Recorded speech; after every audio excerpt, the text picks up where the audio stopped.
Assalamualaikum warahmatullahi wabarakatuh.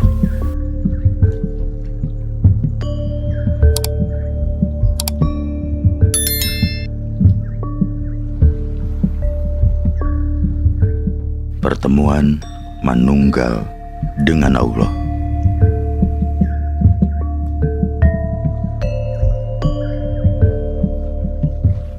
Dalam literatur Jawa klasik, seseorang yang telah mampu mencapai kemanunggalan, sehingga dengan hal tersebut ia sekaligus sudah mengarungi dan mengetahui kemanunggalan atau wahdaniyat atau ahadiyat, maka ia disebut juga sebagai wong ahli wahdat atau orang yang ahli atau mengetahui sebenar-benarnya rahasia wahdat. Hal ini misalnya terdapat dalam suluk Wujil, karya dari Sunan Bonang pada bait 1 yang ia sendiri dinyatakan sebagai Sunan Wahdat. Sementara dalam serat Syekh Siti Jenar disebutkan bahwa Syekh Siti Jenar menyebut Sunan Bonang sebagai orang yang sudah tahu ilmu ma'rifat, tetapi belum mampu melaksanakan sampai tuntas. Jika yang berada dalam taraf seperti itu sudah disebut Sunan Wahdat, maka tentunya Syekh Siti Jenar juga sudah dikategorikan sebagai Sunan Wahdat, atau dalam bahasa suluk Wijil disebut sebagai Ratu Wahdat. Zoetmulder pada tahun 1990 dalam tulisannya menyebutkan sebuah petikan dari Pupuh Dandang Gula 3031 yang tercantum dalam Kod 1795 halaman 132 hingga 146 yang isinya sebagai berikut dan diartikan dalam bahasa Indonesia. Bila kamu ingin mencapai yang sukma, lihatlah ke dalam dirimu, karena itulah wakilnya. Pandanglah terus-menerus dalam segala tingkah lakumu, tak ada seorang pun kecuali dia. Baiklah, kau usahakan itu, supaya bisa terjadi. Kalau kau sudah melihat dengan jelas, maka tak ada perbedaan lagi bagi orang yang ahli wahdat. Arti sejati hidup ini ialah tunggal dan bukan tunggal. Supaya arti tunggal menjadi jelas bagimu, dalam batin jangan kau jadikan dirimu sesuatu yang bukan dirimu. Tunggal itu artinya bukan dua. Kata ini mengandung kiasan dan teka-teki. Itulah sebabnya banyak orang mempunyai anggapan yang keliru. Mereka mengira bahwa badan jasmani itulah kenyataan, tetapi mereka salah. Mereka mengira itulah yang mereka cari, tetapi mereka keliru. Zoetmulder dalam bukunya pada tahun 1990 pada halaman 118 juga mengartikan wong ahli wahdat sebagai orang yang mencari kemanunggalan. Terjemahan tersebut oleh Drewes pada tahun 1968 yang dianggap kurang tepat. Menurut Drewes, arti wong ahli wahdat adalah seseorang yang tahu akan rahasia wahdat, sehingga bagi mereka hidup sebenarnya berarti tunggal tetapi tidak tunggal.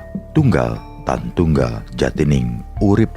Makna wahdat sendiri sebagaimana dikutip dari kitab Tuhfah oleh Simo pada tahun 1988 halaman 320 hingga 321 adalah kesatuan yang mengandung kejamakan yang masih dalam bentuk ijmal atau garis besar. Belum ada pemisahan dan perbedaan antara ilmu, alim, dan maklum. Wahdat juga dinamakan sebagai hakikat Muhammad, yaitu ibarat ilmu Tuhan terhadap zat, sifat, dan asmanya, dan terhadap semua kenyataan secara keseluruhan. Tidak ada pemisahan satu dengan yang lain, tapi telah merupakan ta'yun awal atau awal segala sesuatu dan awal bagi segala kenyataan. Martabat kesatuan dalam wahdat diumpamakan seperti biji, di mana bagian-bagiannya yang kemudian muncul seperti ranting, dahan, daun, dan batang merupakan bagian dan masih manunggal dalam biji. Sehingga dalam wahdat tidak berbeda antara kawula dan Gusti, hukumnya tunggal. Sehingga kemanunggalan adalah kembalinya manusia kepada sang sumber segala sesuatu. Oleh karenanya, dalam pupuh hendaknya jangan sampai terjebak pada penglihatan fisik jasmani agar tidak salah dalam persepsi tentang kemanunggalan tersebut.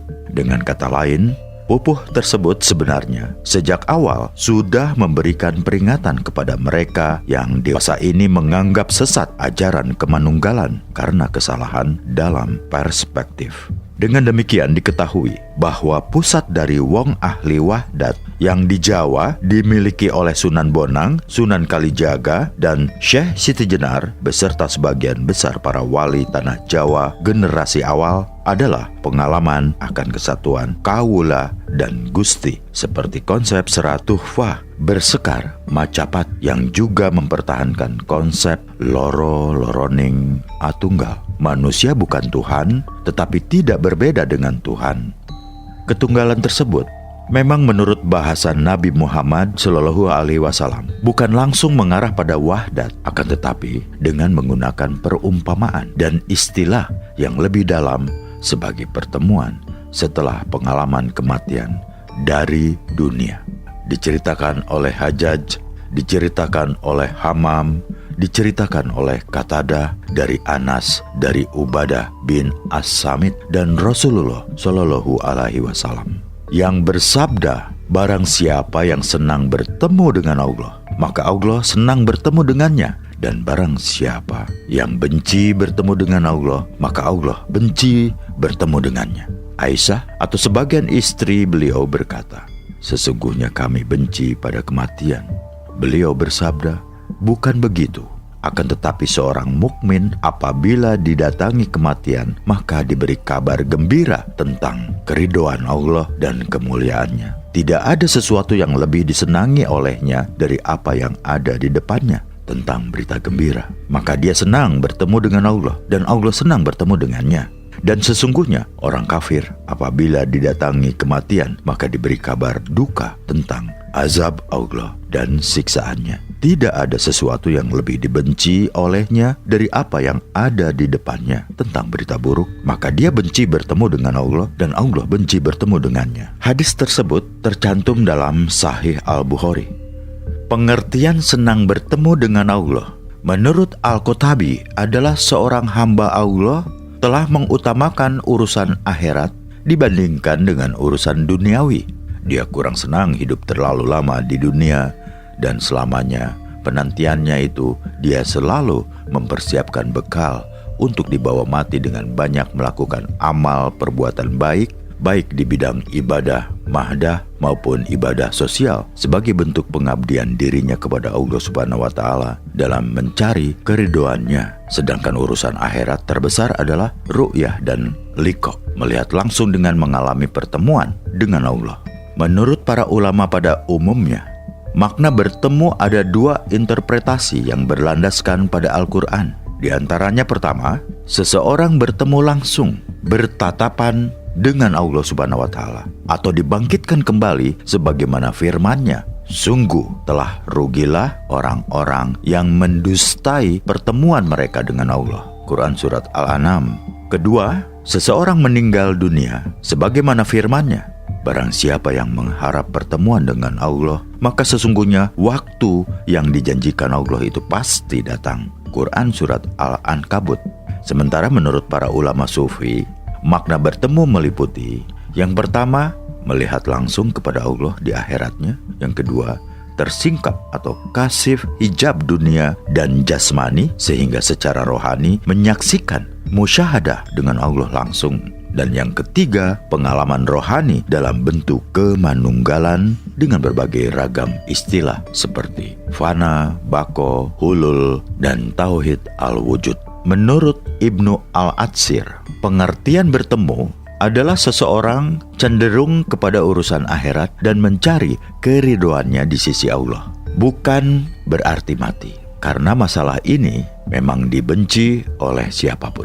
Barang siapa yang meninggalkan urusan dunia dan membencinya, maka orang yang bersangkutan senang bertemu dengan Allah.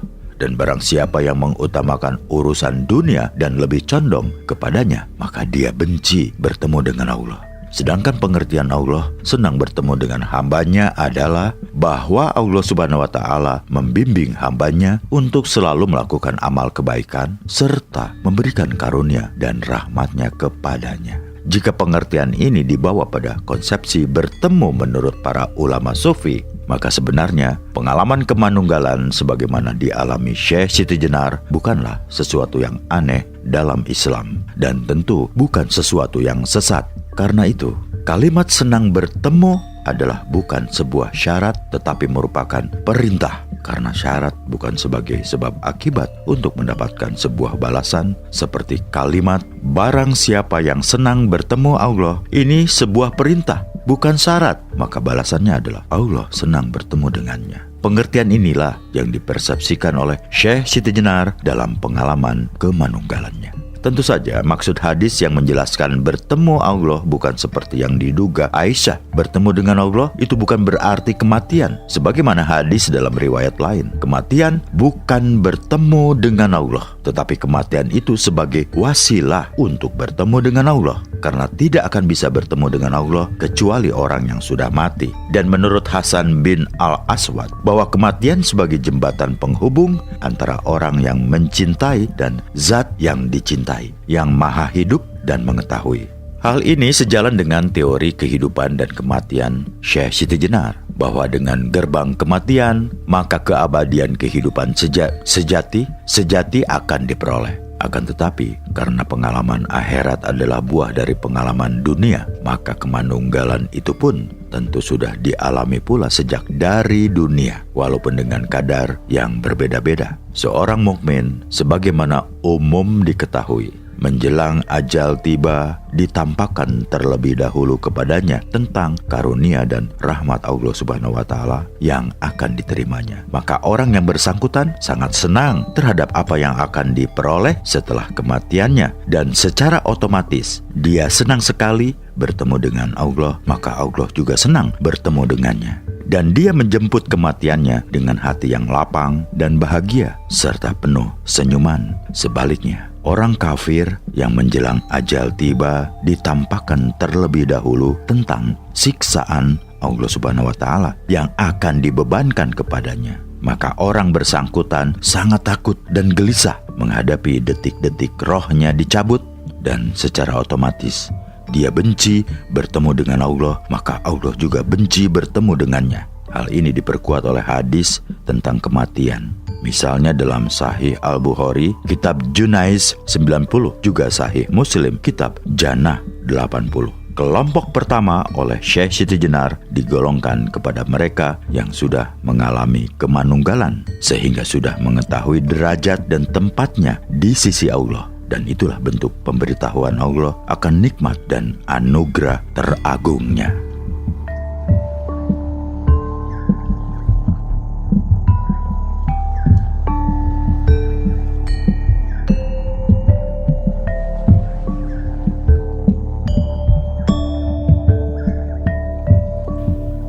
Demikian yang bisa saya sampaikan. Terima kasih atas perhatiannya. Wassalamualaikum warahmatullahi wabarakatuh.